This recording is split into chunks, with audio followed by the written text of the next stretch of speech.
네, 안녕하세요. 포도다 연구소의 권의석입니다. 앞에서 밑에서 연구관님하고 고길서 이제 이사님께서 이제 뭐 경영 유통이라든지 그리고 경매 시장에 대해서 어떻게 되는지에 대해서 말씀하셨는데요.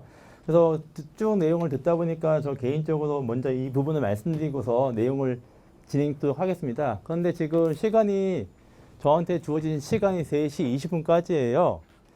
그래서 지금 시간이 30분밖에 안 남아가지고 아까 다행히 그나마 뭐 머리를 좀 아프게 했을지 모르겠지만은 한 10여 분 정도 해가지고서 말씀했던 거. 근데 저희는 계속 여기 포도다대 연구소에 있으면서 이제 여러분들 위해 가지고서 연구하고 있으니까 뭐 오늘 이 자리 30분 정도 되는 시간 동안 말씀드리는 거 가지고서 이제 포도 전반적인 것을 다 말씀드릴 수는 없을 테고요. 그 중에 이제 시간 되는 데까지 해가지고 말씀드리도록 하겠습니다.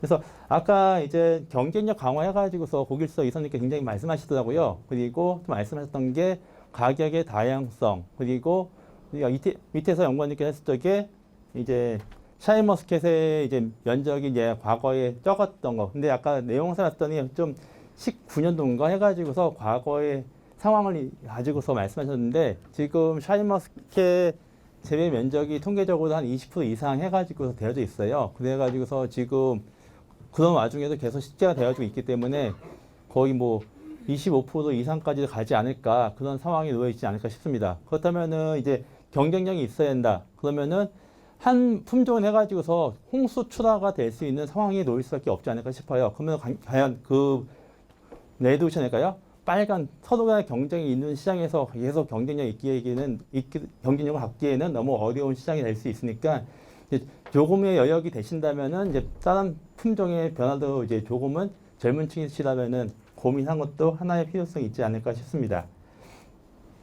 그리고 품종이 이제 뭐 고품질, 경쟁력이 있으려면 고품질 쪽으로 가야 되지 않을까 싶긴 한데, 근데 그 고품질이 많으시지만은 그 어려움이 어디서 날까요? 뭐 개인적으로 봤을 때는 가장 큰 요인은 지금 뭐 다양한 품종 그리고 소비자의 욕구들 그런 거 충족시키는 것도 있겠지만은 그것보다도 일단 지금 재배하고자 하고 있는 환경이 지구 온난화로 인해서 이상기상이라는 부분, 그리고 토양마다 다 다른 토양 특성을 갖고 있습니다. 지금 여기 계신 분들 모두 같은 토양 다 하나도 없습니다. 그리고 설사 같은 농장 안에 있다 하더라도 똑같은 나무 단 한 주도 없습니다. 그 나무의 특성에 맞춰가지고서 내 토양에 맞춰가지고서 환경을 관리하셔야지만이 경쟁력 있고 고품질의 과실을 최종적으로 수확하실 수 있는데, 옆집에서 무엇을 하고 있다고 해가지고서 그걸 쫓아가시다 보면은 내 밭에 다행히 맞으면 다행이지만은 그렇지 않다면은 오히려 역효과를 보실 수 있으니까 그런 부분을 반드시 살피신 다음에 농장 관리하시는 게 필요하지 않을까 싶습니다. 그래서 지금 포도나무를 관리할 적에 해가지고서는 수세의 관리가 제일 중요하지 않을까 싶습니다. 그 수세, 나무 숫자에다가 세어 숫자 쓰죠. 수세를 관리하는 건데, 수세를 관리할 적에는 저희는 이제 보편적으로 지상부만 가지고서 나무를 보죠. 그러면은 지상부를 보고서 관리하실 적에 판단할 수 있는 게 잎사귀가 어느 정도 크게 되는지, 그리고 신초의 뻗음이 어떻게 되는지, 절관장이 어떻게 나가는지, 그런 것을 보고서 나무 수세가 센지 약한지 그런 것을 살피겠죠. 그런 걸 살펴가면서 관리할 수 있는 방법이, 제일 쉽게 할 수 있는 방법이 일단 떠올리는 게 전정이라는 것을, 겨울철에 동계 전정하게 되면 나무의 세력이 어떻게 될까요? 좋아질까요? 나빠질까요?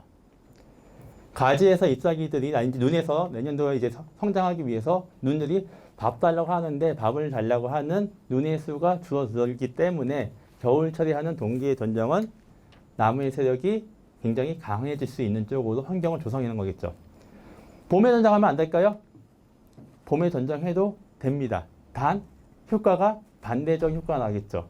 겨울철에서는 이제 눈을 줄였기 때문에 남아있는 눈에서 보다 많은 양수분을 받기 때문에 그때 동계 전정에서는 나무의 세력을 강해지는 쪽으로 효과를 볼 수 있지만은, 봄철에서는 겨울 나면서 자기 갖고 있는 저장양분을 이용해가지고서 신초라든지 잎이라든지 그쪽을 만들었는데 걔네들이 다 성장해가지고 바깥 자기 역할을 하기 전에 쫓겨난다면은 걔네들은 양분을 먹고 도망가는 역할을 하기 때문에 나무한테는 마이너스, 부정적 효과가 가지고서 나무의 세력이 약해질 수가 있습니다. 그렇다면은 나무의 세력이 약한 나무는 동계전정 때 강하게 잘라 주셔가지고서 눈의 수를 줄여주는 게 효과적일 테고요.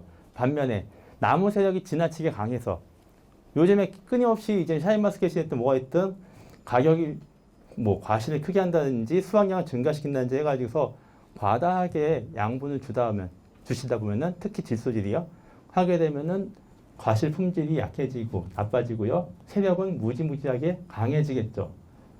그때 만약에 겨울철에 전정하신다면은 나무의 그 해 농사는 잘 되기가 힘들겠죠. 조금 전에 말씀드렸던 그런 영향 때문에요. 그래서 나무의 세력 보셔가지고서 전정하시더라도 나는 전정을 강전정할 것인지 약전정할 것인지 아니면은 겨울 전정 안 하고 차라리 봄 전정할 것인지까지도 고민하시는 것도 하나의 효과적 방법일 수 있을 것입니다. 그리고 이제 지상부뿐만 아니라 지하부 하게 되면은 이제 물리성과 화학성 쪽으로 해가지고서 많이 말씀드리고 있습니다. 물리성 하게 되면은 이제 저희 쪽에서는 고상, 액상, 기상. 그래서 딱딱한 거 고상, 그리고 물인 액상, 그리고 공기가 있는 기상. 세 가지를 얘기하고 있는데 그렇게 말씀드리면은 너무 어렵죠. 그래서 이 물리성을 이제 고상, 액상, 기상이라는 그것으로 접근하시는 것도 괜찮겠지만은 이해가 잘 되신다면요. 그렇지 않다면은 지금 이 건물을 보셔도 상상하셔도 상관없을 것 같습니다. 집을 떠올리셔도 되겠죠. 고상이라는 것은 건물의 고울력을 뜻하는 고상이고요. 그리고 저희가 사람들도 똑같이 생존하기 위해서는 물을 마셔야겠죠. 그래서 물이 잘 나오는지 저희가 물이 잘 나오는데 물에 들어가 있으면 저희가 살 수 있을까요? 산소가 필요하죠. 포도도 산소가 필요하기 때문에 통기성이 되게 잘 되겠죠. 그래서 뭐 포도나무를 심었기 전에 물리성을 그래서 저는 이제 표현을 집을 잘 지어 놓고서 나무를 심게 되면은 그 집에서는 나무가 건강하게 포도나무가 오랫동안 건강하게 잘 지낼 수 있는 반면에 서둘러서 집을 짓고 그냥 집도 제대로 짓지 않고서 나무를 심는다면은 빨리는 심으신 것 같지만은 막상 나무는 제대로 크지도 않고 그 수명도 오래 못 가가지고 굉장히 약해질 수밖에 없을 것입니다. 그래서 물리성은 집을 잘 짓는 게 필요하고요. 화학성은 이제 그 외에 저는 밥이라고 많이 표현을 하고 있는데 질소, 인산, 가리 해가지고 양분들 해가지고서 그런 것들을 균형 있게 편식시키지 말고 균형 있게 양분을 하시는 것이 효과적이겠습니다. 그래서 포도나무 보게 되면은 이 줄기, 뿌리 해가지고서 어떻게 보면 크게 영역으로 볼 수 있을 것입니다. 그래가지고서 잎에서는 광합성을 해가지고서 에너지를 만들고 보시고요. 그리고 줄기는 그 양분들을 밑으로 뿌리 쪽으로 보내고요. 뿌리에서는 수분과 그리고 뭐 질소 이상 가리 양분을 뽑아 흡수해가지고서 다시 줄기를 통해서 잎으로 양분을 보내죠. 그래서 이 영역 쪽에 어느 한 곳이라도 피해가 있게 되면은 그 나무는 세력이 약해지겠죠. 아까 이제 앞에 시간대 봤을 적에 환상박피 해가지고서 효과가 좋냐 나쁘냐 말씀하셨었는데 환상박피를 하시게 되면은 그 양수분이 이동하는 중간을 자르는 거예요. 그래서 특히 안쪽 물관부까지 해가지고서 그 부위를 잘라주기 때문에 그러면은 양수분이 위로 올라가야 되는데 그 부분이 단절되고 위쪽에서 광합성 했던 양분들, 포도당이라든지 그런 양분들이 줄기를 통해서 뿌리로 가야 되는데 그 중간 길이 피해가 받아가지고서 잘 되지가 않겠죠. 그러면은 위에서 광합성 했던 양분들은 다 위쪽에 머무를 수 있을 거고요. 그리고 뿌리에서 양수분 흡수했던 것들은 줄기로 입으로 보내줘야 되는데 그 줄기가 다치다 보니까 잘 못 가고요. 그러면 나무가 스트레스를 받겠죠. 그러면 세력이 약해지겠죠.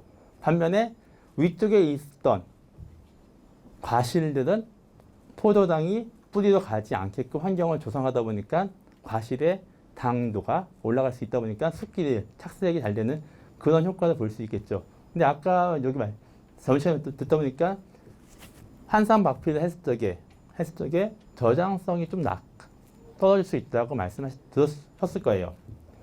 그러면 뿌리에서는 아까 뭐가 흡수한다고 했죠? 질소, 인산, 가리, 칼슘, 마그네슘, 양분을 흡수할 수가 있어요. 그런 양분들이 물관을 통해서 위로 올라가야 되는데 특히 이제 질소, 칼슘이라든지 그런 쪽에 세포를 변화시켜줄 수 있는 양분들이 원활히 공급되지 않다 보니까 저장력이 떨어질 수 있는 환경으로 놓이겠죠. 그래가지고서 환산 박피를 하신다면은 일시적으로 당도가 올라가기 때문에 습기를 앞당길 수 있는 효과를 볼 수 있지만은 과실의 저장성이 떨어질 수 있고 그리고 나무 수세는 약해질 수 있는 그런 효과가 생길 수밖에 없습니다. 그래서 어떤 앞에서 수세 계속 말씀드리고 있는데요. 수세는 적정한 수세는 이제 앞에 한 세 번째 역까지 해가지고서는 이제 신초가 약간 좁게 나가고요. 그리고서 한 네 번째 옆쯤 해가지고서 화수가 생기죠. 그런 다음에 좀 나대가 길이가 조금씩 길어지고 여름철에는 다시 환경이 안 좋아지기 때문에 그래서 절간장이 길고 짧은 것을 봐가지고서 그 시기에 내가 나무 관리를 잘했는지 못했는지 아니면 환경이 좋았는지 나빴는지를 간접적으로 이것을 통해 가지고 보실 수가 있죠. 적정한 길이 한 뭐 샤인머스켓 한 12cm 전후 해가지고서 절간장이 이루어졌다면은 수세는 적당하다 하고 보는데 그것보다 짧게 절간장이 나간다면은 지금 뿌리가 양수분을 제대로 흡수 못했는지 뭐 어떤 환경적인 문제가 있어가지고서 수세가 약해지고 있구나 판단하셔가지고서 조금 더 그것을 환경을 개선시키기 위해서 어떤 것이 부족한지를 살펴서 그 부분을 보완시켜 주시는 것이 필요하지 않을까 싶습니다. 그래서 이제 강수세하게 되면은 뭐 잎사귀부터 해가지고서 뭐 샤인머스켓 같은 경우는 호박잎인지 포도잎인지 모를 정도 굉장히 큰 잎이 되겠죠. 뭐 잎을 크게 보시든지 아니면은 줄기가 정원형이 아닌 타원형으로 해가지고서 보이는 경우 많이 보이실 수 있으니까요. 그런 부분들을 좀 살펴주시면서 내용을 보시면 좋겠습니다. 서두에서도 말씀드렸지만은 아마 지금 아까 시작하기 전에 저희 말씀드렸죠. 겨울철에도 비가 안 오면은 눈비가 안 오면은 물을 주시는 게 필요한다 말씀드렸는데 여하튼 이제 하우스 안에 있다 보니까 환경 신경 써야 될 요소들이 일단 광이 있어야지 광합성을 할 수 있겠죠. 근데 그늘진 데서 포도나무가 있으면은 거기서 광합성 못하는 나무가 맛있는 포도를 수확하기는 굉장히 어렵겠죠. 그렇기 때문에 광이 잘 들어올 수 있는지 혹시 나는 하우스는 잘 졌다 하지만은 중간에 차단된 광을 막을 수 있는 요인들이 없는지 그런 부분들을 좀 살펴셔가지고서 나무 하우스 내에 전체적으로 광 조건이 골고루 갈 수 있게끔 하는 것을 신경 써주는 게 좋겠죠. 그리고 온도요. 온도가 지금 여름철에는 너무 고온돼 가지고서 그런 부분 굉장히 조심하셔야 됩니다. 작년에 보니까 이제 하우스에 전기가 나가 가지고서 하우스 천창이 열리지 않아 가지고서 한 2,000평 가까이 되는 포도 하우스가 바싹 다 여름철에 고온 피해를 받았던 상황이 있어 가지고서 여하튼 이 시간이 뭐 전기에 제가 말씀드린 상황이 아니지만은 여하튼 전기가 잘 작동할 수 있는 환경을 반드시 고려해 주시는 게 필요하겠죠. 그리고 아까 온도 쪽에서 지금 겨울철에도 쭉 추위가 온다면은 얼마 전에 지금 실험을 해봤었는데 마이너스 20도까지 떨어졌죠. 저도 지금 신초에서는 결과지에서는 동해 피해가 발생하지 않고 있어요. 조사해 본 결과. 그래가지고서 아직까지는 뭐 그 이하의 온도까지 떨어지지 않은 걸로 알고 있는데 여하튼 그 이하까지는 아직 실험 중에 있어가지고서 또 더 살펴보도록 하겠습니다. 그리고 습도요. 지금 하우스 내에 이제 양분을 많이 주게 되면은 나무 수세가 좋아지겠죠. 수세가 좋아지게 되면 잎도 커지고 신초라든지 부초가 또 무성하게 나올 때고요. 그러면 광도 위에 있는 엽들은 광을 받겠지만 하위에 있는 잎들은 햇볕을 보기 힘들겠죠. 그럼 밑에 있는 엽들은 광합성을 하고 있는 게 아니라 에너지를 광합성을 냈던 상위엽에서 광합성을 했던 양분들을 소비를 하고 있기 때문에 오히려 과학 범무한 것은 오히려 마이너스 될 때고요. 그뿐만 아니라 그런 곳이 통기성이 좋을까요? 통풍이 잘 될까요? 통풍이 잘 안 되겠죠. 잎사귀라든지 가지든지 꽉 차고 있으니까. 그러면 습도가 높아지고요. 습도가 높아지면 누가 좋아할까요? 병원균이 되게 좋아하겠죠. 그러면 또 열심히 또 농약을 치시는데 농약이 효과가 좋을까요? 밑에 잎들이 위에 있는 잎들을 또 다 가리고 있죠. 그래서 병해충 방제도 하기도 또 힘들어요.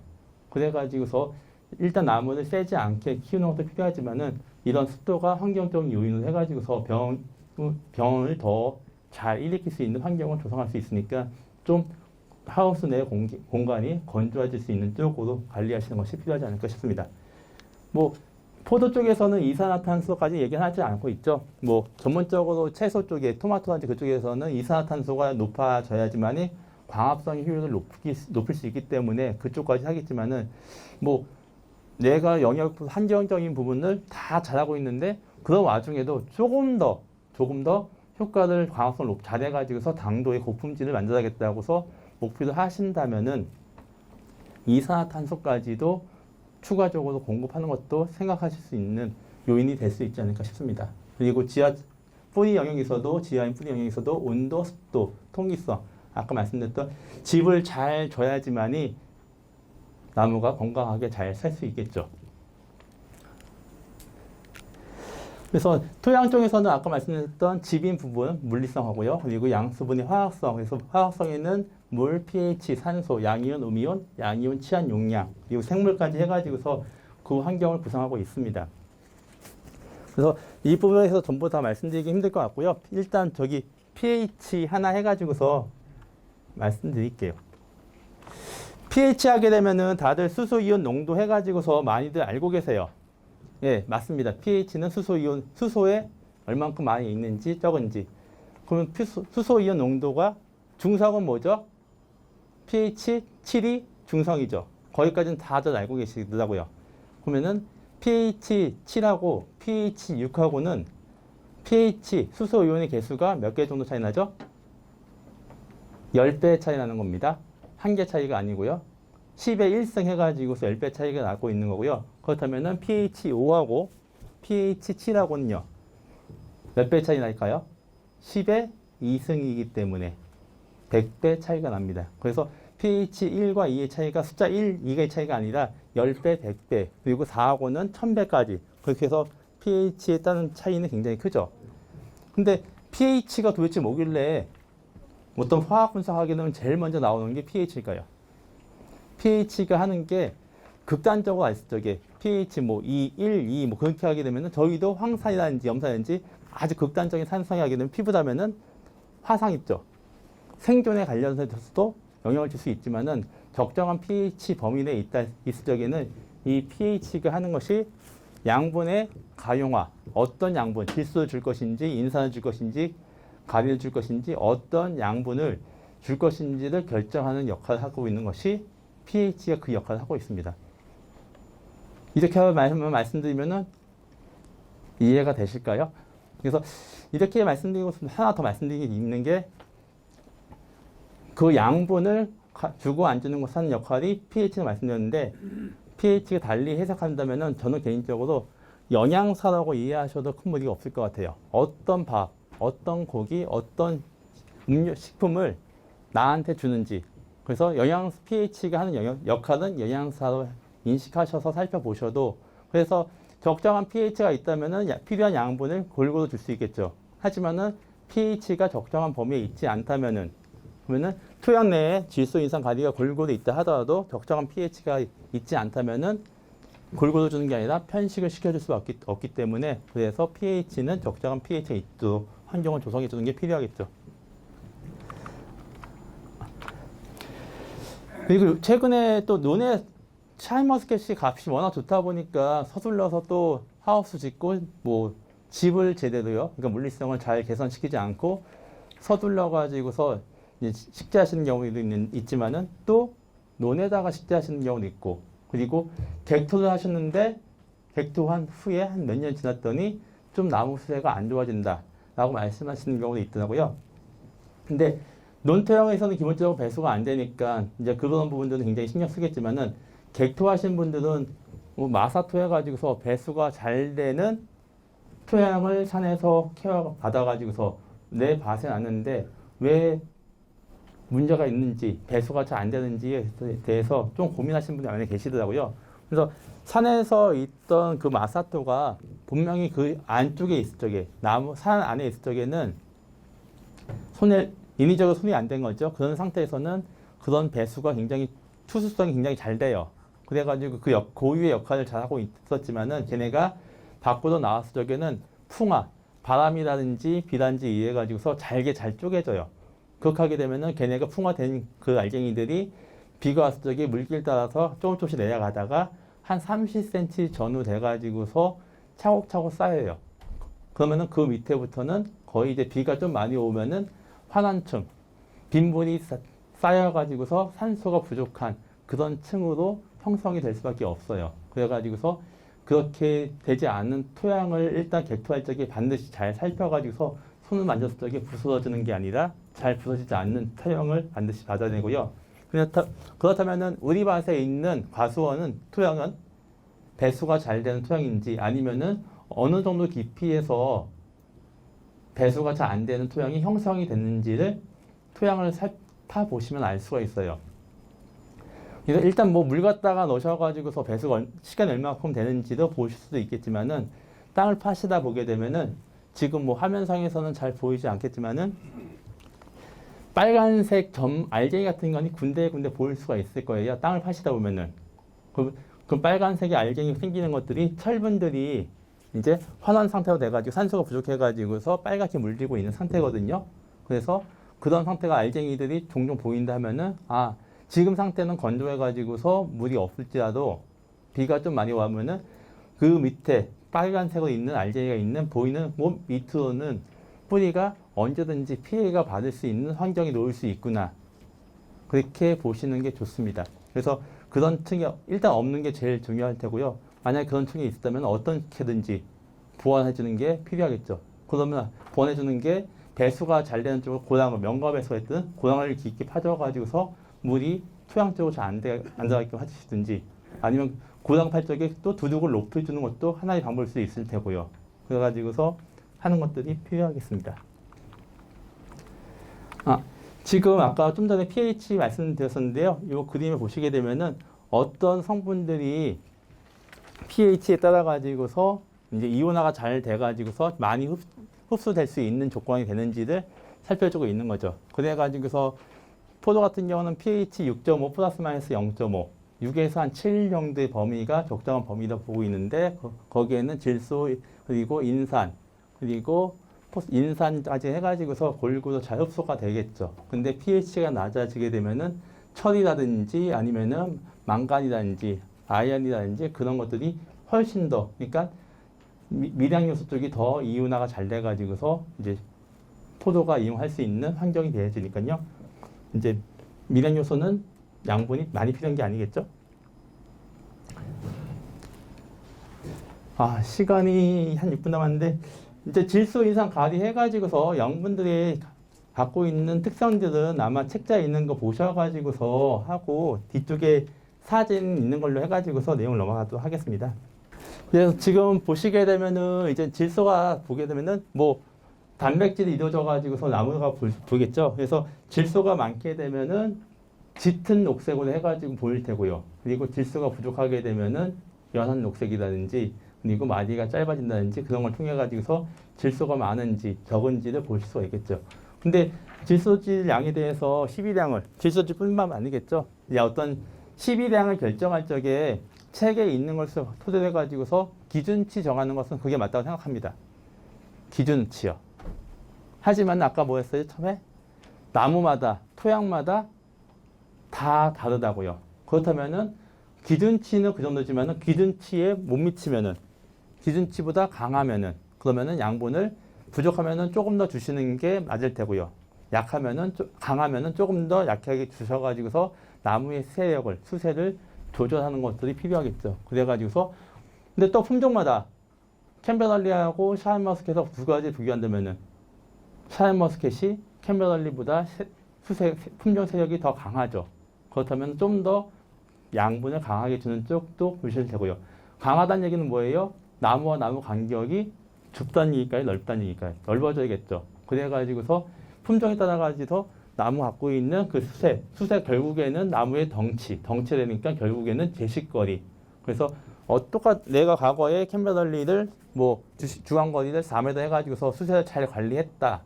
그래서 이번에는 뭐 품종 갱신해가지고서 샤인머스로 가겠다. 한다면 똑같이 4m 간격으로 한다면은 샤인머스켓은 답답해 하겠죠.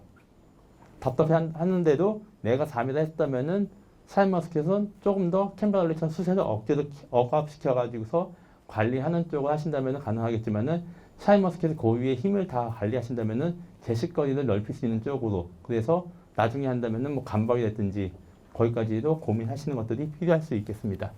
인산이요. 인산은 부족하게 되면요. 이제 선단무 쪽에 해가지고서 이제 약간 붉은색 색깔이 많이 보이거든요. 그래가지고서 선단무 쪽에 해가지고서 붉은색 계열이 보이게 되면은 인산 결핍을 한번 좀 고민하실 필요가 있고요. 그리고 이제 질소질이 나무가 세량이 세게 되면은 인산가리라든지 해가지고서 주시는 경우 몇몇십이라든지 해가지고서 주시는 경우가 왕왕 있으신데요. 인산을 주시게 되면은 질소라든지 철 같은 거에 대해서 흡수를 억제하기 때문에 아까 질소가 세력을 강해주는 가장 주 요인이기 때문에 그런 간접적인 효과를 볼 수가 있어가지고서 인산이 사용되기도 합니다. 칼륨 같은 경우는 식물체 내에서 이동이 제일 잘 되는 성분이에요. 그래가지고서 칼륨이 결핍되게 되면요. 노엽에서 어딘 옆으로 양분들이 다 이동돼요.